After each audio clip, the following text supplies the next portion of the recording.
Tahiti Vibes, avec les véhicules FAV disponibles au comptoir d'importation automobile de Mamaou. Yorana et Maeva sur Ichi FM, chers auditeurs, c'est avec grand plaisir que nous vous retrouvons dans votre émission Tahiti Vibes. Alors aujourd'hui, on va aborder un sujet d'actualité, un sujet qui concerne tout le monde en Polynésie puisqu'il s'agit du recensement. Et pour ce faire, nous avons le plaisir de recevoir Nicole Cadenel. Yorana. Bonjour. Alors, tu es chef de mission chargé du recensement et détaché donc par l'INSEE, si je ne m'abuse. Effectivement. Voilà. Bon, très bien. Et tu es accompagnée de Louise Amo, Yorana. Alors toi, on te présente quand même, parce que tu vas être la voix tahitienne de cette émission. Tu es donc l'assistante de Nicole dans cette mission au niveau du recensement 2022 et tu es aussi secrétaire au sein de l'ISPF. C'est bien ça. On a tout juste. Très bien.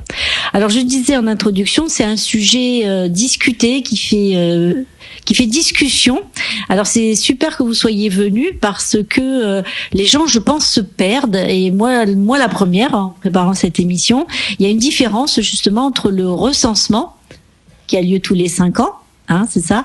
Et puis ce qui se passe entre, c'est-à-dire les projections, comment appellerais-tu ça ? Les estimations de population. Les estimations de population. D'accord. Alors, ce recensement, il a pour but de recenser tous les logements, qu'ils soient habités ou non, et toutes les personnes qui vivent de façon permanente en Polynésie. D'accord. Voilà. Alors, c'est une opération obligatoire. Ouais. Tous les pays du monde sont tenus de faire des recensements au minimum tous les 10 ans. Et nous, dans la loi 2002, loi démocratie de proximité, il a été mis dans un article que les recensements en Polynésie française auraient lieu tous les 5 ans. Très bien. Et donc, il s'agit vraiment de recenser tous les habitants qui vivent ici, mais pas les touristes, mais tous les habitants qui vivent en Polynésie. Évidemment. Alors, c'est une opération de grande envergure parce que même s'il y a que à la louche, on va dire, dans les 260 000 habitants en Polynésie, un petit peu plus, combien? 280 maintenant? La dernière fois, il y avait 275 000 habitants, donc on peut penser qu'on sera dans ces eaux-là. En espérant que, avec le Covid, ça risque de bouger un petit peu les lignes. Et donc, aller à la rencontre donc de ces 200, presque 80 000 habitants sur un territoire grand, on le sait, comme l'Europe, du 18 août au 17 septembre 2022, donc vont venir à la rencontre de la population. Les agents recenseurs. Alors, à quoi les reconnaît-on ? Les agents recenseurs, donc on en a recruté plus de 700 pour se mener cette opération, qui sont eux-mêmes encadrés par des agents contrôleurs. On les reconnaît parce que ils auront un t-shirt marqué recensement de la population, ils auront une casquette marquée recensement de la population, ils auront une sacoche marquée recensement de la population, et ils auront surtout une carte bleu, blanc, rouge qui leur donne toute la légitimité pour mener cette opération, mais qui en échange leur impose des contraintes en matière de confidentialité. Bien sûr. Voilà, ça c'est parce très que là, important. du coup, ils rentrent un peu dans l'intimité des maisons. Ils vont poser des questions. Alors les questions, elles sont très générales. La date de naissance, où est-ce que vous êtes né, où est-ce que vous vivez. Voilà, c'est des choses extrêmement générales, avec quelques questions sur l'emploi, une question sur le niveau de diplôme, quels moyens ils utilisent pour se déplacer quand ils vont au travail. Vous voyez, c'est quand même des questions extrêmement générales. Cette question, si elle pouvait donner lieu à, je sais pas, l'idée du covoiturage en Polynésie. Par exemple. Mais on en fait, l'ISPF en a fait une exploitation dernièrement que vous pouvez trouver sur leur site. Voilà, c'est des choses très générales. Il y a aucune question sur les revenus, sur toutes les activités informelles ou autres. C'est pas ça. On demande si on a des notions très générales. On ne rentre pas. Donc ce sont pas des questions intrusives. Mais bon, voilà. Après, nos agents recenseurs sont tenus au secret statistique et ils savent que s'ils divulguent une information qu'ils ont recueillie dans le cadre de ce recensement, ils sont passibles de poursuites pénales. Voilà. D'accord. Alors, est-ce que l'interviewé, donc du coup l'habitant de telle ou telle commune, a la latitude de refuser ? C'est une enquête obligatoire. C'est une enquête obligatoire. Après, et alors comment ça se passe s'il y a des personnes qui refusent? On essaye de les convaincre. Hein. On joue sur l'aspect parce que c'est quand même une opération qui est essentiellement utile aux citoyens. Hein. Je veux dire, c'est ce qui va permettre de définir l'aide que l'État donne aux communes pour fonctionner. Donc c'est directement utile pour le citoyen, que ce soit le ramassage des déchets, l'équipement des écoles. Donc voilà, il y a un lien direct entre la population recensée et puis ces aides-là. Donc on essaye de les convaincre, de leur montrer l'utilité et puis de leur prouver notre le respect de la confidentialité des données recueillies. Hein.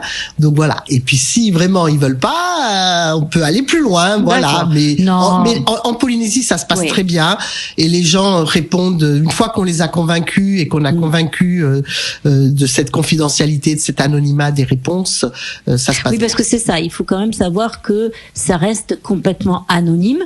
Complètement. Voilà, c'est anonymisé et du coup ça permet surtout, mais c'est pour ça que je te posais cette question, parce que souvent on ne mesure pas forcément toute la portée d'un recensement. C'est ce que tu commençais à dire, parce que le nombre d'écoles, les places à l'école qu'il faut prévoir, enfin tout ça c'est aussi issu d'un recensement. Oui, alors la première des utilités, c'est tous les textes réglementaires qui sont assis sur les chiffres de population. Hein.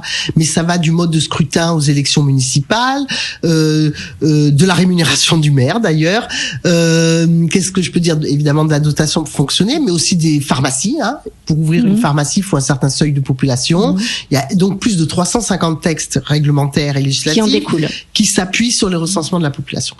Et puis après, il y a toutes les informations d'ordre plus statistique que l'on récupère aussi par cette enquête, même si c'est une petite enquête, il n'y a pas beaucoup de questions, mais qui vont permettre effectivement de pouvoir mieux adapter les infrastructures, que ça soit de santé, de déplacement, logistique, etc., qui peuvent permettre d'adapter ces infrastructures à la population. Si on a dans une commune, il y a beaucoup d'enfants, et il vaut mieux ouvrir des classes d'école maternelle, et voilà, hein, c'est ce genre de choses. Ça permet de projeter. C'est vraiment la source essentielle pour connaître la population, donc ses besoins, c'est le recensement de la population. C'est pour ça que c'est vraiment très important pour tous les citoyens. Enfin, je veux dire, tout le monde y trouve à y gagner. C'est quelque part un échange, en échange de tous les services qu'on vous offre. Effectivement, on vous demande de répondre à quelques questions. Hein, ça prend entre 5 et 10 minutes aux personnes. Alors du coup, au niveau des horaires, parce que beaucoup de gens travaillent forcément, ils repassent dans les servitudes. Ça se passe comment? Alors ils passent et ils repassent. C'est exactement ça. Donc ils savent qu'évidemment, si quelqu'un travaille, c'est pas la peine de repasser 10 fois à la même heure parce que il ne trouvera toujours pas. Ouais. Donc il va repasser peut-être plus tard dans l'après-midi et il repassera éventuellement le week-end si on a trouvé personne. Après, on va se renseigner, on va essayer de voir, mais cette personne-là, elle est là plutôt à quelle heure, donc à quelle heure je peux la joindre. Les agents recenseurs disposent d'avis de passage. Donc, s'ils n'arrivent pas à joindre quelqu'un, ils vont déposer un avis de passage. Certains vont même donner leur numéro de téléphone pour qu'on puisse les rappeler éventuellement. Voilà. Donc, c'est comme ça que ça se passe. Mais c'est vrai que les agents recenseurs, il faut qu'ils aient de la persévérance, de la ténacité pour arriver à joindre tout le monde. Mais c'est ce qui s'était passé il y a 5 ans. Il n'y a pas de raison que ça se passe pas cette fois-ci. Ouais. On arrive toujours à 100% de la population recensée. On est quasiment à 100%. Quasiment à 100%. Après, il y a toujours des personnes qui sont absentes pendant toute la durée du recensement. Hein, donc, oui, c'est ça. Celle-là, alors parce que là, on va dire que ça se passe sur un mois.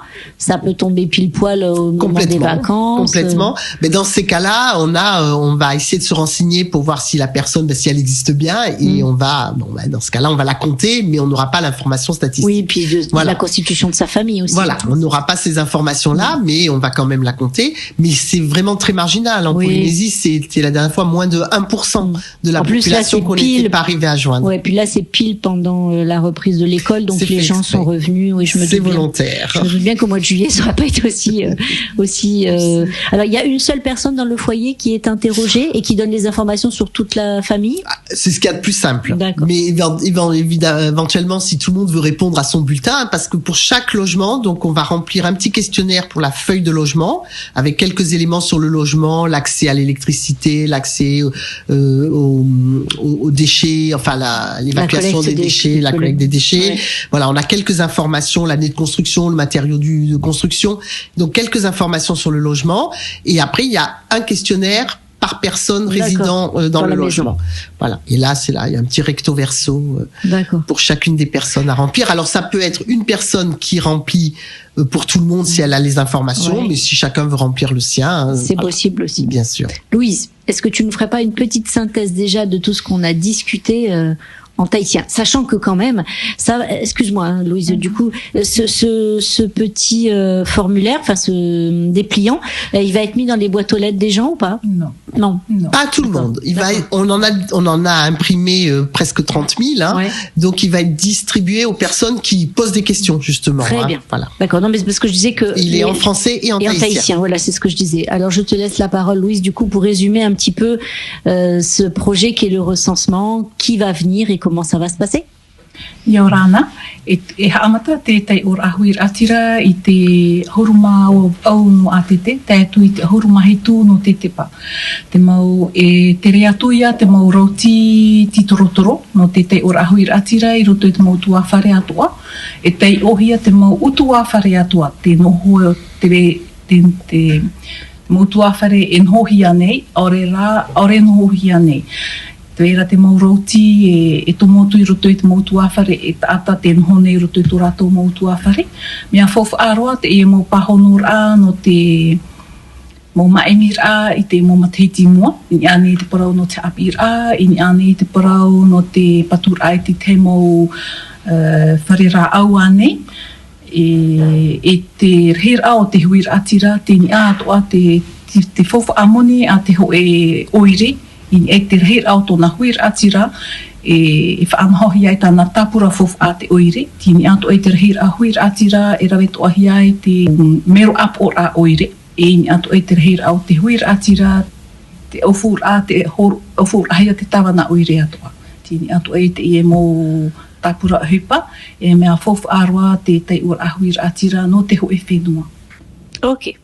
Comme ça, au moins, l'information, elle est complète. Alors, on parlait de tous les enjeux de ce recensement qui a lieu donc tous les 5 ans.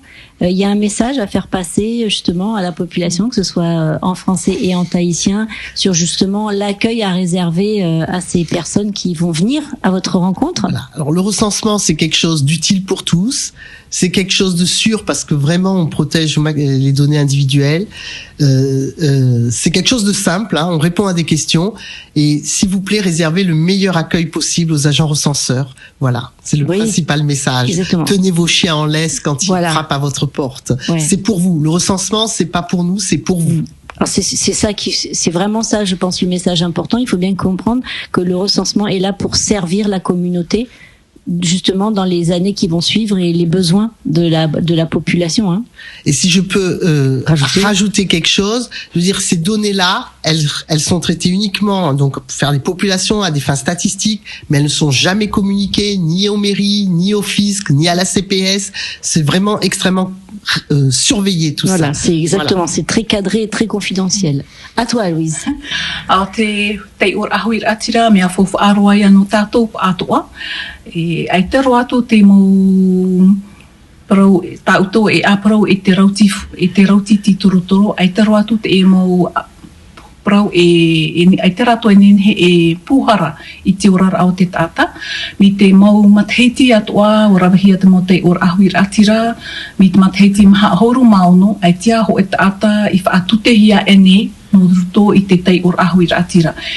Tia parau mau e anihia oe e pre oani to oe me no te ia ite noa mato nenhe ane whaano a whaahau te promu e anihia I te tata e mo materio o te utuawhare no te hi or aia e whaahare whaahau mai te mo materio no te hamanir ai te whare aorera aita I te parau no te mo whare hap ir a mea fofu atoa no tātātou mo tamari mea whanau ane te tata aorera aita. Pōroa te awi e wihia nei e te mo rauti titorotoro mea fofu aroa. E weinua te mo parau I roto I rātou e te utuawhare I aparauhia no te mea te weinei te I ture e pāruro atoa I te orara o te tata. Ai te rātou mātou e nenhe e puhara I tō rātou orara. Te raia te fofu arhei o te I tei ora ahuira atira. E te aniheha ato ane wau I te huira atira. Ia tape ia ta amo I tā tātou mau uri. I hare ia tomo tun e te maurau ti torotoro to tomo tua whare. Ia whaar I me te e tato I a rato. No te mea e nun a whaar I te nun a tateiti. Ok. Ben voilà, donc on espère vraiment que tout va bien se passer, mais il n'y a pas de raison parce que la culture tahitienne fait que il y a toujours le bon accueil. Alors lâchez pas les chiens, c'est vraiment la recommandation du jour. Eh bien, écoutez mesdames, est-ce qu'il y a un mot de la fin? On a fait le tour de la question. Merci beaucoup pour votre accueil. Eh ben écoutez, ça a été un plaisir de vous accueillir toutes les deux. C'est la rentrée est déjà passée, déjà derrière nous, le recensement va débuter, donc prenez soin de vous, profitez de la vie, gardez le sourire. Pour votre avenir, répondez présent. Voilà, ça c'est un beau slogan. Maruru, passez tous une belle journée, nana. Tahiti Vibes avec les véhicules FAV disponibles au comptoir d'importation automobile de Mama'u.